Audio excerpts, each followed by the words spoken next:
नमस्कार, आप देख रहे हैं वीके न्यूज। मैं हूं सुनील राउत। जफरुल इस्लाम खान दिल्ली अल्पसंख्यक आयोग के अध्यक्ष, इनका नाम तो आपको याद हो गया होगा, बखूबी याद हो गया होगा। यही वो शख्स है जिन्होंने भारत को और भारत के बहुसंख्यक समाज हिंदुओं को खुली धमकी देकर कहा था कि अरब के देशों से वे शिकायत कर देंगे तो भारत में तूफान आ जाएगा, भूचाल आ जाएगा, जलजला आ जाएगा। याद है आपको वो बयान उनका? अगर नहीं है तो फिर एक बार सुनिए उनका बयान। भारतीय मुसलमानों के साथ खड़े होने के लिए धन्यवाद कुवैत। हिंदुत्व विचारधारा के लोग सोचते हैं कि कारोबारी हितों की वजह से अरब देश भारत के मुस्लिमों की सुरक्षा की चिंता नहीं करेंगे। वे भूल गए हैं कि भारतीय मुसलमानों का अरब और मुस्लिम देशों से कैसे रिश्ते हैं। जिस दिन मुसलमानों ने अरब देशों से अपने खिलाफ जुल्म की शिकायत कर दी, सैलाब आ जाएगा। जी हां, यही वो उनके बयान का एक हिस्सा है। एक लंबा चौड़ा लेटर, एक पोस्ट उन्होंने लिखी थी अपने फेसबुक वॉल पर, ट्वीट भी इसको उन्होंने किया था और उसमें खुलेआम तौर पर एक धमकी दी गई थी भारत को, भारत के बहुसंख्यक लोगों को। और इसके बाद क्या हुआ? इसके बाद बवाल हुआ, जमकर राजनीतिक बवाल हुआ और लोगों ने इस जहरीले खान के खिलाफ कार्रवाई करने की मांग की। हिंदू सेना ने इसके खिलाफ शिकायत कर दी। विश्व हिंदू परिषद ने भी कहा कि इसके खिलाफ देश के थानों में इतनी शिकायतें हो कि इसे मुंह छिपाने के लिए जगह न मिले, वैसे ही जैसे MF हुसैन को मुंह छिपाने के लिए जगह नहीं मिली थी। कई और लोगों ने, भारतीय जनता पार्टी की ओर से भी इनके खिलाफ शिकायत की गई थी। कई और लोगों ने, कई और संगठनों ने दिल्ली पुलिस से मांग भी की थी ट्वीट करके कि ऐसे व्यक्ति के खिलाफ शिकायत दर्ज होनी चाहिए। जिसके बाद हुआ क्या? जिसके बाद दिल्ली पुलिस ने, अब खबर यह है कि देशद्रोह का मुकदमा इनके खिलाफ दर्ज कर लिया है। जी हां, जफरुल इस्लाम के खिलाफ देशद्रोह का मुकदमा दर्ज किया गया है। हालांकि इनकी हेकड़ी उससे पहले ही निकल चुकी थी और इन्होंने इस ट्वीट के लिए, इस लेटर के लिए, इस धमकी के लिए माफी भी मांग ली है। जफरुल इस्लाम ने कहा है कि उनका यह विवादास्पद ट्वीट असंवेदनशील था और इस पर उन्होंने माफी मांग ली है। माफी मांगते हुए क्या कहा है? उन्होंने कहा है कि ऐसे समय में जब देश कोरोना जैसे चिकित्सकीय आपातकाल से लड़ रहा है, ऐसे वक्त में कुछ दिन पहले का उनका विवादास्पद ट्वीट गलत समय में और असंवेदनशील था। इसलिए मैं उनसे माफी मांगता हूं जिनकी इससे भावनाएं आहत हुई है। जी हां, तो जफरुल इस्लाम ने अपने उस बयान के लिए माफी मांग ली। यह उनका 28 अप्रैल का ट्वीट है जो उन्होंने उत्तर पूर्वी दिल्ली में मुस्लिमों की हत्याओं का कुवैत का ध्यान लेने पर किया था। दरअसल पिछले दिनों कुछ ट्वीट्स आए थे जो अरेबियन कंट्रीज के थे और वो सारे ट्वीट कैसे थे, क्या थे, इस पर बहुत बात हो चुकी है, वो हम बता चुके हैं। तो उन ट्वीट्स में एक तरह से भारत को धमकाया गया था। तो जफरुल इस्लाम साहब को लगा कि अरब देश इनके साथ आकर खड़े हो गए, तो उसी से उत्साह में आकर इन्होंने ये ट्वीट या ये लेटर कर दिया था। तो लेकिन अब ये सफाई दे रहे कि इसमें मेरा कोई गलत इरादा नहीं था। हालांकि वो ये नहीं बता रहे कि बहुत ज्यादा उत्साहित हो गए थे और वो ये कह रहे हैं कि कुछ मीडिया हाउसेस है जो उनके ट्वीट को गलत तरीके से पेश कर रहे हैं। अब ये जो पूरा बयान है उनका हूबहू बयान हमने आपको सुना दिया, हमने आपको दिखा दिया। उसके बाद अब जनता ये तय करेगी कि क्या यह गलत है या सही है। ये कह रहे हैं कि मीडिया के जो लोग हैं वो इसको गलत ढंग से पेश कर रहे हैं और जब आपने कुछ गलत बोला नहीं है, जब आपने कुछ गलत किया नहीं है, तो आप माफी किस चीज की मांग रहे हैं?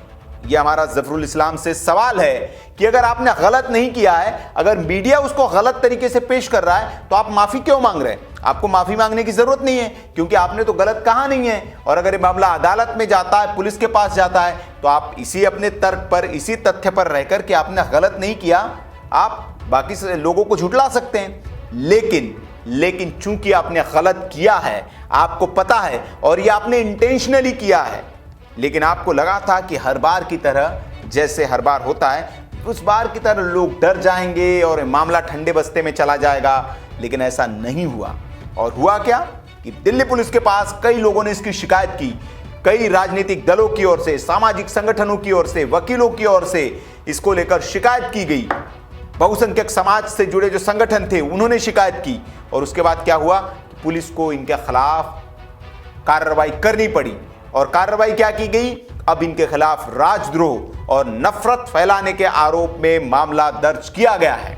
जफरुल इस्लाम खान ने 28 अप्रैल को जो अपने फेसबुक पेज पर एक पोस्ट लिखी थी, इस पोस्ट ने जफरुल इस्लाम खान ने लिखा था कि मुसलमानों पर अत्याचार हो रहे हैं, हिंदुस्तान के मुसलमानों ने इसकी शिकायत अगर अरब देश से कर दी तो हिंदुस्तान में जलजला आ जाएगा। लेकिन 1 मई को क्या हुआ? फिर उन्होंने इस पोस्ट के लिए माफी मांग ली।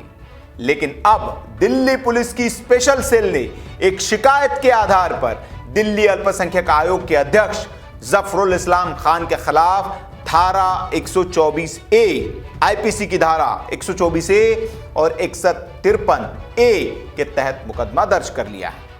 आईपीसी की धारा 124A क्या कहती है? ये धारा देशद्रोह के लिए लगाई जाती है। मतलब आप जब देश के खिलाफ कोई काम करते हैं, देश के लोगों के खिलाफ कोई काम करते हैं, तब ये धारा लगाई जाती है। और जफरुल इस्लाम ने एक काम किया, इसलिए उनके खिलाफ ये धारा लगाई गई। साथ ही साथ लगाई गई है 153। ये धारा कब लगती है? ये लगती है नफरत फैलाने के लिए, वैमनस्य फैलाने के लिए, दो समुदायों के बीच आपने घृणा फैलाई, इसलिए इनके खिलाफ इन 2 संगीन धाराओं में यह मामला दर्ज किया गया है।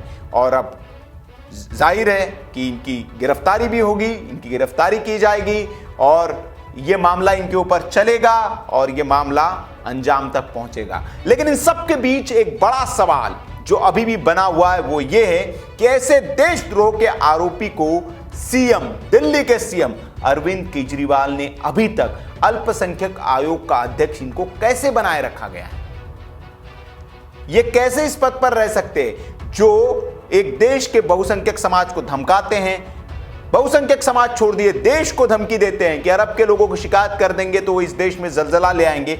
ऐसे व्यक्ति को आप कैसे अल्पसंख्यक आयोग के अध्यक्ष पद पर बिठाकर रख सकते हैं? और केजरीवाल साहब ना इस पर कुछ बोल रहे हैं, ना इनको हटा रहे हैं। क्यों? उनकी चुप्पी के पीछे, उनकी चुप्पी जो है वो कई सवाल खड़े कर रही है। तो आपको चुप्पी तोड़नी पड़ेगी केजरीवाल साहब, और उस पर कुछ आपको बोलना पड़ेगा। हालांकि कई लोगों ने उनको ट्वीट किए, कई लोगों ने उनसे कार्रवाई की मांग की, लेकिन उन्होंने अपना मौन नहीं तोड़ा है। वो इस मामले पर चुप है, वो नहीं बोल रहे हैं कुछ, लेकिन इस पर उनको कार्रवाई करनी पड़ेगी क्योंकि जब पुलिस एक्शन लेगी, क्योंकि ये जिस पद पर बैठे हुए उसके लिए भी ये खतरनाक है।